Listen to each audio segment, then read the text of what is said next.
நல்ல காரசாரமா சூப்பரான டேஸ்ட்ல கார்லிக் போட்டு சிக்கன் மசாலா ஃப்ரை எப்படி செய்யலாம் அப்படின்னு தான் நம்ம இன்னைக்கு பார்க்க போறோம். ரொம்ப சூப்பரான டேஸ்ட்ல இருக்கும். இந்த மாதிரி செஞ்சு போடும்போது இதோட டேஸ்டே வித்தியாசமாவும் இருக்கும். ஒரு தடவை செஞ்சீங்கன்னா திரும்ப செஞ்சு சாப்பிடுவீங்க. அந்த அளவுக்கு ஒரு சூப்பரான டேஸ்ட் கொடுக்கும். இப்போ வாங்க அது எப்படி செய்யலாம் அப்படிங்கறத பார்க்கலாம்.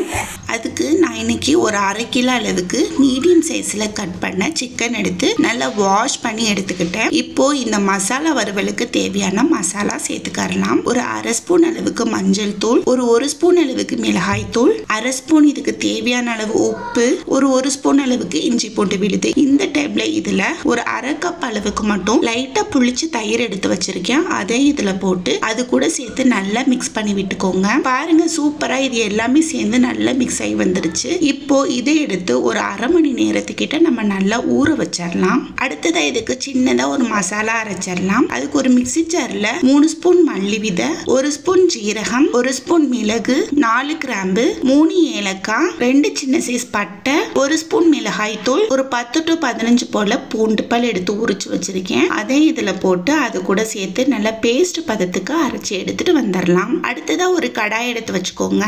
அதுல ஒரு 2 ல இருந்து 3 ஸ்பூன் அளவுக்கு எண்ணெய் சேர்த்துக்கலாம். எண்ணெய் நல்லா காஞ்சதும் இதுல ஒரு 2 கிட்ட மீடியம் சைஸ் அளவு வெங்காயத்தை எடுத்து நல்லா ஸ்லைஸா கட் பண்ணி வச்சிருக்கேன். அதை இதுல போட்டு அதோட பச்சை வாசனை எல்லாம் போற வரைக்கும் நல்லா வதக்கி விட்டுக்கோங்க. இப்ப பாருங்க சூப்பரா நல்ல ஒரு கண்ணாடி பதத்துக்கு வந்துருச்சு. இந்த அளவுக்கு இது நல்லா வதங்கி வந்த பிறகு இதுல நம்ம ஊற வச்சிருக்கோம் இல்லையா மசாலா எல்லாமே தடவி அந்த சிக்கன் எடுத்து இதுல சேர்த்துக்கோங்க.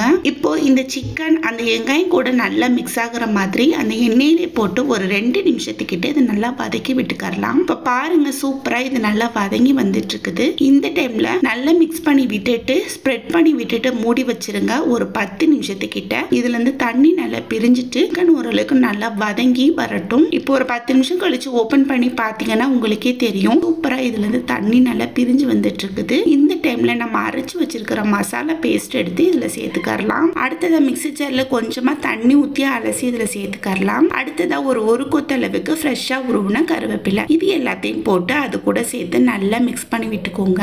ரொம்ப தண்ணி சேர்த்துடக்கூடாது. ஓரளவுக்கு அது பின்னி இருக்கிற மாதிரி தான் சேர்க்கணும். ஏன்னா இதை நம்ம ட்ரை ஃப்ரை பண்ண போறோம் அப்படின்றனால ரொம்ப தண்ணி சேர்த்தீங்கன்னா குழம்பு மாதிரி இல்லைன்னா கிரேவி மாதிரி போயிடும். இப்ப பாருங்க சூப்பரா இது ஒன்னோடு ஒண்ணு நல்லா பின்னி வந்துட்டு இருக்குது. டைம்ல மூடி வச்சிருங்க. மசாலாவோட பச்சை வாசனை எல்லாம் போயிட்டு எண்ணெய் நல்லா பிரிஞ்சு வரட்டும். இப்போ ஒரு 5 நிமிஷத்துக்கிட்ட ஆயிடுச்சு.